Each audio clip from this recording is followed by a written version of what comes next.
bien, bien. Acá un poco todos siguiendo muy de cerca la información política, que es mucha, muy caliente, que involucra la interna del propio gobierno, algo impensado, ¿no?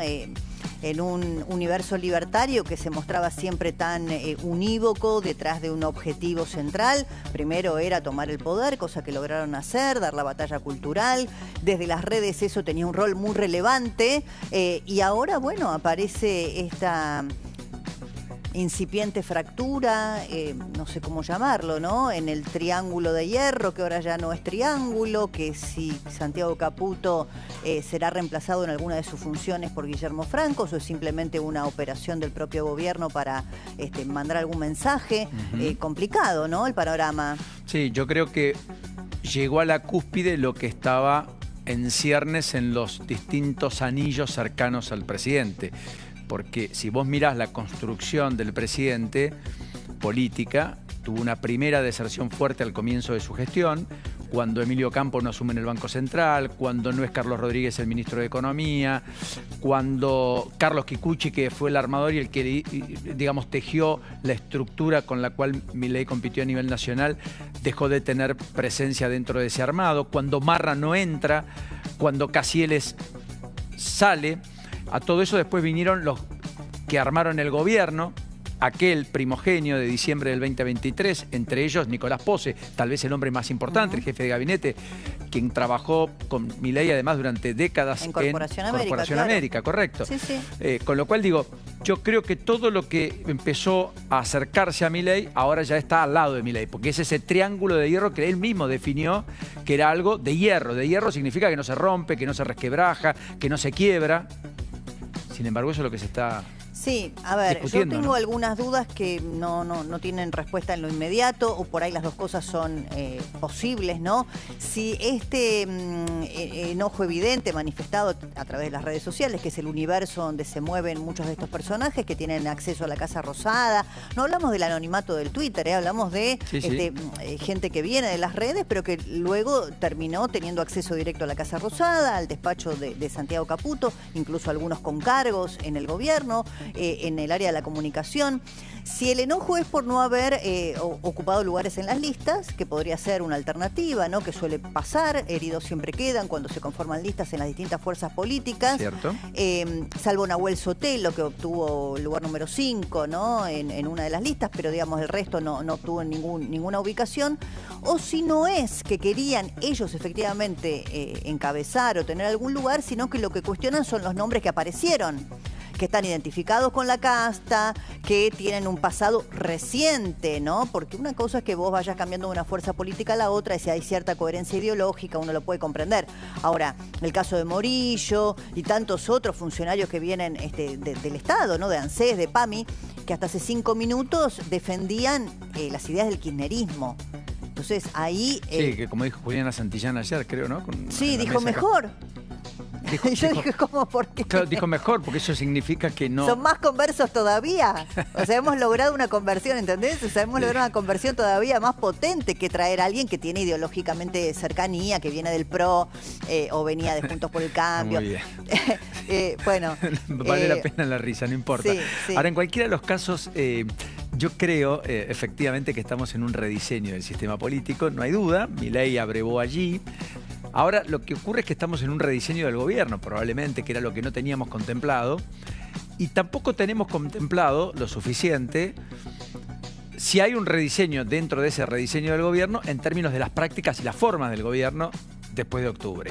Si va a ir a buscar los consensos para tener leyes y para hacer que las cosas sucedan y para tender puentes y para... en lugar de estar batallando todo el tiempo con el sistema político, liderar el sistema político y conducirlo, que sería quizás lo deseable desde el manual de la política tradicional, o no sé. Pero acá, viste, como el argentino siempre tiene la tentación de crear la cuadratura del círculo, por ahí intentamos otra cosa y vamos por otro lugar, no lo sé. Bueno, hay dos escenarios posibles que se vislumbran de lo que el gobierno deja trascender a través de, bueno, sus voceros más cercanos. Esta idea de que el rediseño del gobierno viene de la mano de la incorporación a esa mesa chica, o triángulo, cuadrilátero, como quiera llamarlo, de Guillermo Francos, podría hacer pensar en esta idea que vos esbozás, quizá después de la elección, como dijo el presidente, si arrasamos, ordena, eso disciplina la política. Pero al mismo tiempo yo tengo dudas por dos razones. Primero, porque Santiago Caputo en la interna con Karina Milei y los Menem era de la idea más cercana a la de Francos que a la de la confrontación. Entonces, si voy a incorporar a Francos por Caputo, pero si Caputo era el que quería acordar en muchas provincias donde los Menem y Milei y Karina Milei se oponían. Entonces, ahí no le encuentro una lógica. Y después ya es especulación pura. Hasta acá lo que conocemos del mileísmo, no tenemos mucho antecedente, ¿no?, del mileísmo en el poder.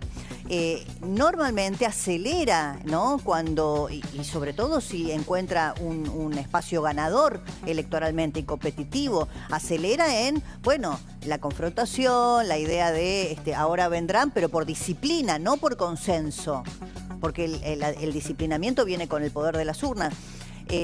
Ahí también está surgiendo la información del propio gobierno, el propio gobierno la deja trascender, de vacantes que se producirían en el gabinete como consecuencia del cierre de listas del 17 de agosto, no que conocimos en julio, sino el del 17 de agosto, que es para la elección general de octubre. Eso también está ahora jugando, ¿no?, como quizá disciplinador o como dato, porque dicen, bueno, podría haber vacantes en el gabinete, muchos podrían salir para integrar listas, y eso podría generar vacantes que sean completadas por algunos que hoy también están en las listas de las elecciones provinciales, ¿no? Por caso, no sé, Montenegro, el propio Santilli. Bueno, a Ritondo le queda mandato hasta el 27. Correcto. Te escuchaba muy atentamente y no solo rubrico y válido, sino que además parecería haber entrado la dinámica de la toma de decisión política en esto de que el único permanente en Milei es Milei. Ah, eso sin duda, sí. Sí. Parece una verdad de perogrullo, Milei, pero... yo diría, los hermanos, sí, ¿no? cuando digo Milei es el apellido. Sí. ¿Viste cuando decían, Randazzo tenía una...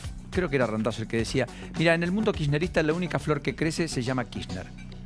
Sea Néstor, sea Cristina, sea Máximo, no hay otro plan. Es el apellido. Bueno, hay que ver cuál es la estrategia, porque Milei dice, yo son 8 años y me voy al campo. Sí. ¿No? Lo ha dicho públicamente. Lo dijo muchas veces, sí. 2031, imagino. Y dejo un país absolutamente... Casi a lo que dice, mira, Horacio Marín, de YPF. Dice, yo me voy en 2031. Ahora me voy con la planta de GNL, me voy con los barcos, me voy con un flujo de exportaciones y de divisas para la Argentina extraordinario y un desarrollo de un potencial que siempre estuvo latente, que Argentina siempre tuvo, siempre fue un país con petróleo, pero nunca pudimos desarrollarlo. Más esta idea de la energía renovable y particularmente el uranio, donde YPF está haciendo mucho foco. Y para lo cual ayer tuve un encuentro con Nacho Torres, incluso gobernador de Chubut. Ahora, ¿es eso o hay algo más? ¿Hay continuidad?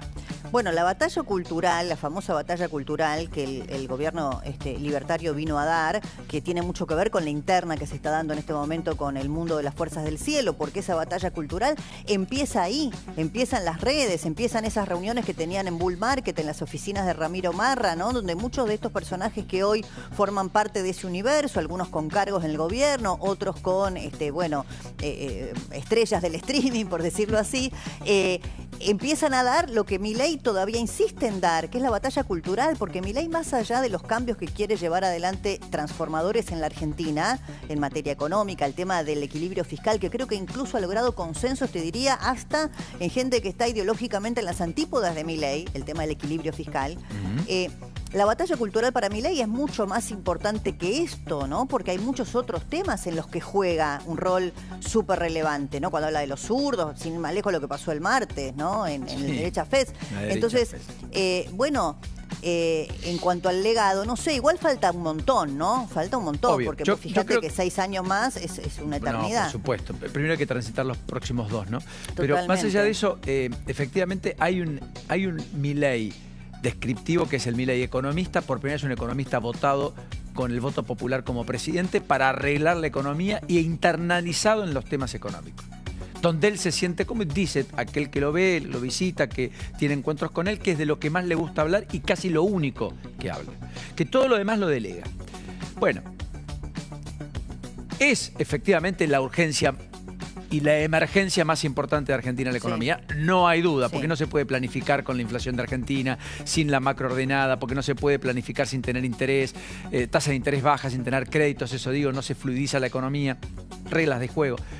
Ahora, los premios Nobel últimos de Economía hablaron de que lo clave para todo eso es la institucionalidad. Claro, la institucionalidad. Y ahí sí. No sé dónde estamos. Sí, bueno, y después vos recién mencionaste YPF, ¿no?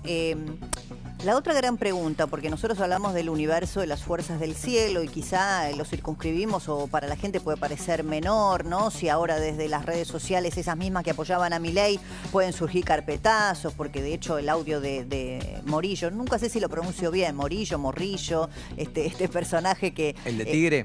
Aparece hace 5 minutos elogiando a Kicillof en un video y ahora es candidato libertario, ¿no? Sale de las redes, sale de los propios tuiteros libertarios que exponen esta suerte de carpetazo, si querés, para un candidato que fue reclutado por parejas. Pero, digo, independientemente de si desde las redes empiezan a aparecer fisuras ahí, que puede parecer hasta menor, lo relevante para mí es que Santiago Caputo maneja áreas importantísimas del gobierno, ¿no? Muy. YPF, la inteligencia, áreas de, bueno, la aduana, ARCA, en fin. Entonces... ahí está Amerio, el número 2 lo real, de justicia, lo tangible. Correcto. Amerio, el número 2 de claro. justicia, era el puente con los senadores para los nuevos integrantes de la Corte que no prosperó. Es el hombre que comanda el Ministerio de Justicia, que además podría ser el ministro de Justicia si es que Cuño Libarona da un paso al costado. Muchos hablan de Guillermo Montenegro, otros planteaban a Amerio, hoy mucho más relegado por esta lógica de que queda relegado Santiago Caputo, que es su padrino político. Pero efectivamente Santiago Caputo es al gobierno lo que Karina Milei era la estrategia política de Milei. En la estrategia política no hubo ningún tipo de dudas respecto a que Karina Milei se impuso. Y que efectivamente, si había una disyuntiva de a quién le iba a respaldar el presidente, quedó claro. A Karina Milei con Lule Menem, Martín Menem, los Menem. Respecto al gobierno, la duda que queda es, ¿mantendrá la presencia omnipresente, permitime el juego de palabras, de Santiago Caputo de cara al futuro? ¿O habrá un repliegue y por lo tanto un compartir esa lógica de gestión con algunos otros miembros? ¿Será Patricia Bullrich algo adicional a lo que implica hoy? ¿O va a ir al Senado y va a pugnar con Villarruel? Todos misterios, ¿no? Totalmente, porque muchos dicen lo de Patricia Bullrich es un hecho, pero algunos dicen, ¿y si va Francos a una lista en octubre y queda vacante la jefatura de gabinete? Y ahí va Adorni, y entonces no asume como legislador porteño. ¿Y si va Bullrich? ¿O va Bullrich a la...? A Patricia le gustaría más ser jefa de gabinete que ser senadora. En todos los casos, ella misma lo dice. Entonces, lo legislativo ya tuve mucho tiempo, dijo. A mí me tientan los desafíos. Por eso quiere quedarse en seguridad y muchos de los propios le dicen, mirá, la seguridad es un polvorín. Te sale bien, pero te puede salir mal. Y en algún momento, siempre estando al límite, la situación puede convertirse en un boomerang. Sí. Sí, pero bueno, es un caso, viste, absolutamente anómalo, que alguien quiera desde el Ministerio de Seguridad, como vos decís, es tan caliente, correcto, un hecho grave que ocurra, Pablo Grillo no se hubiera recuperado, ¿entendés? O sea, siempre estás al borde. Ella, sin embargo, desde esa función ejecutiva siente que tiene, bueno, todavía mucho para dar. Sí. Pero hablando de funciones ejecutivas, bueno, la jefatura de gabinete es muy tentadora. No sé si va a quedar vacante, pero bueno, están armando toda la lista para octubre y eso vence el 17 de agosto y la reconfiguración en el gobierno se está dando ahora. Así que está súper interesante todo lo que está pasando en materia política. Solo en modo de despedida, lo de Pablo Grillo, ya que lo mencionaste, sí. Es verdad que hay recuperación, pero el cuadro es muy delicado. Es delicado, no lo estoy minimizando, ¿eh? No, lo que quiero decir es que hasta el hermano que habló... si hubiera pasado lo peor. Claro, exactamente, pero hasta el hermano que habló recién dijo, estoy conociendo un nuevo hermano. Bueno, le deseamos lo mejor desde ya, ¿eh? Sus maneras de concebir las conversaciones... todo es absolutamente distinto. Me dio mucha angustia, pero bueno, hay un capítulo judicial allí. Sí, totalmente. Y que lo deberá dirimir la justicia, las responsabilidades políticas y las responsabilidades de las fuerzas de seguridad. Gracias, Paulino. Enorme placer, como siempre. Gracias. Gran tarde, buen programa. Muy amable, gracias por compartir estos minutos. Bueno, comenzamos. Buenas tardes, bienvenidos a todos.